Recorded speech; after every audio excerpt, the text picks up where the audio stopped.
So, this boat is finally complete. If you've seen any other videos, kind of in the process. I just want to go over it. I've been getting a lot of hits on social media platforms about the build of this thing and how I did it, stuff like that. I'm going to make another video on the in-depth of actually splitting the two boat pieces in half, but this is just going to be an overview. I finally finished up the lights and everything in the front. These wires here, I'm probably just going to leave them there because they're stiff and they're not going to go anywhere.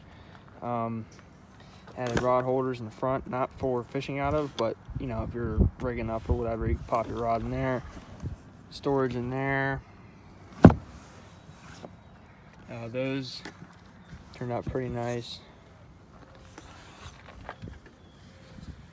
Fuel tank,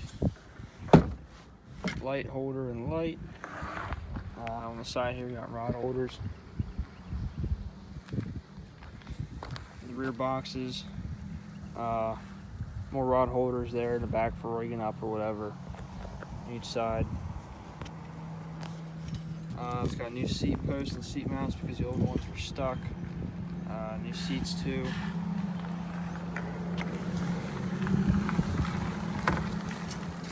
In the live well here, I have a recirculation pump coming through there. That's the original one.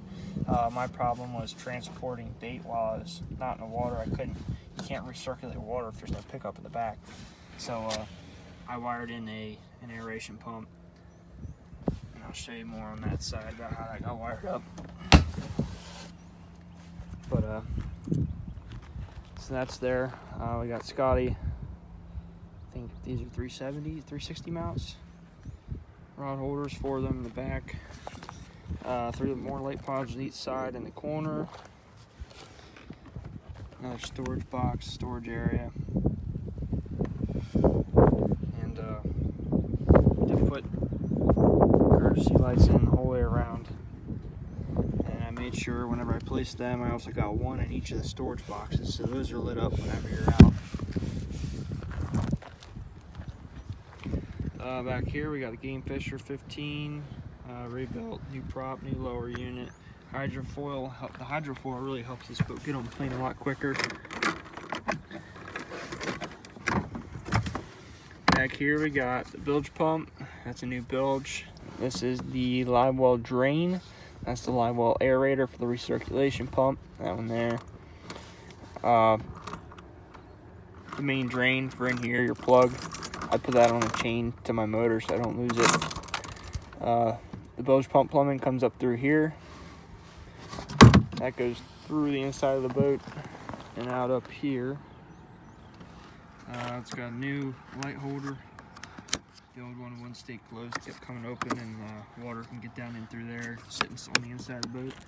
So got that taken care of. It's got a new rubber rail the whole way around, all new stainless hardware. This side's pretty much a copy of the other side. Storage. Keep my anchors, my lines in this one.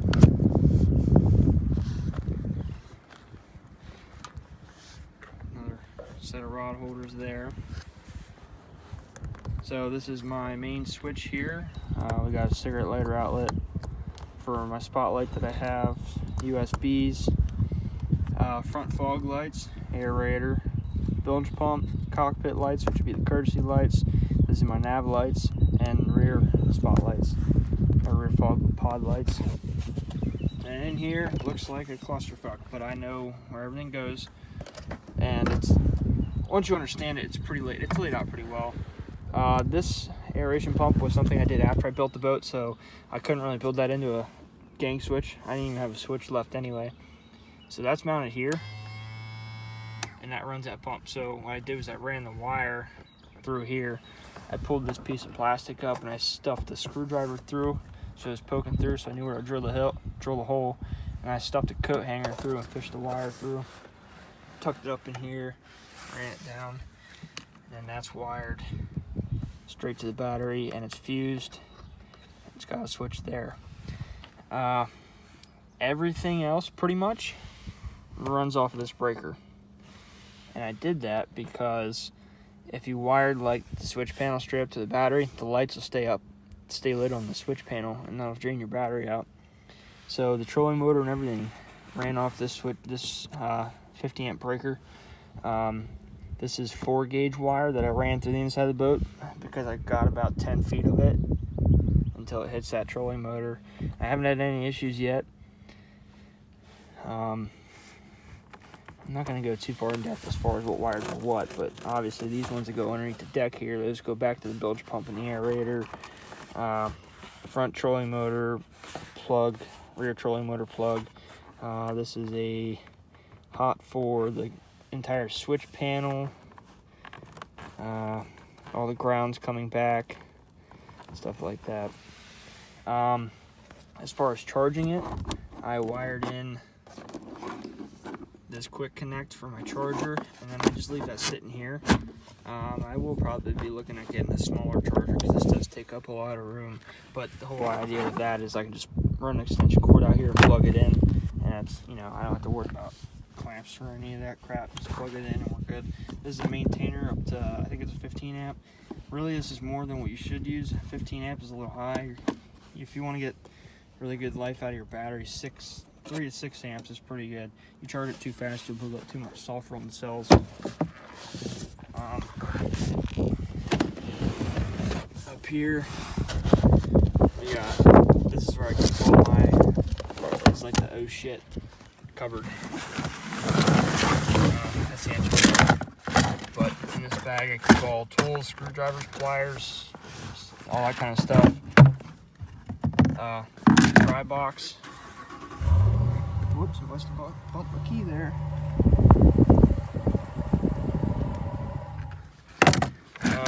Dry box keeps registration and stuff in there. And I also got like 3 or 4 props in here. 3 or 4 for the outboard, 1 for the trolling motor. Keep all the extra hardware, some extra boat motor hardware, shear pins, cotter pins, all that kind of stuff. Extra fuel cap in case I lose one. You never know. Extra plugs in there. Carabiner clip. There's a bunch of plugs.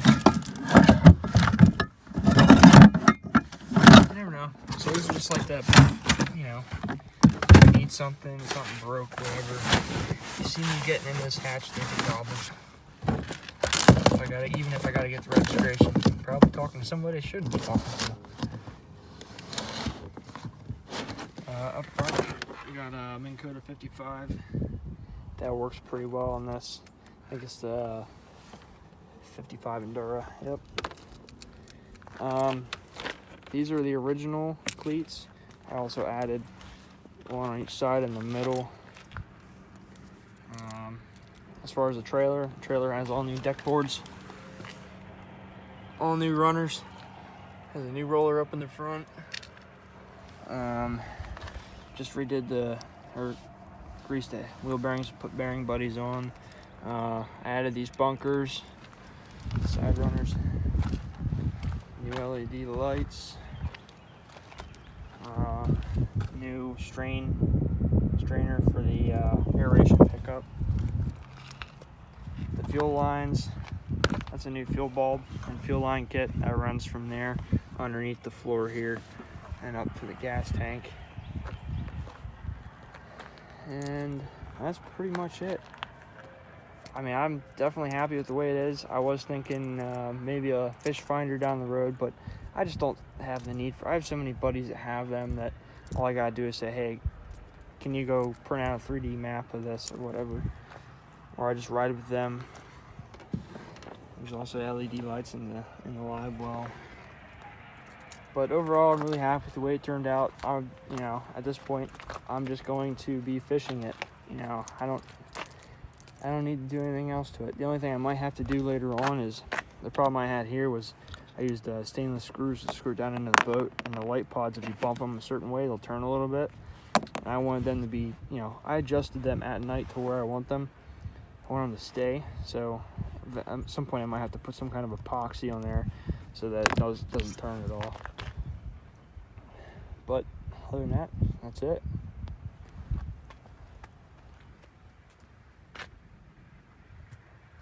On the trolling motor, I put a Kippewa, I think it's a 358 458, something like that.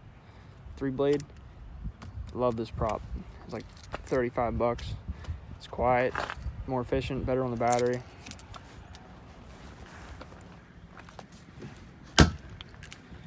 Yep. That's pretty much it.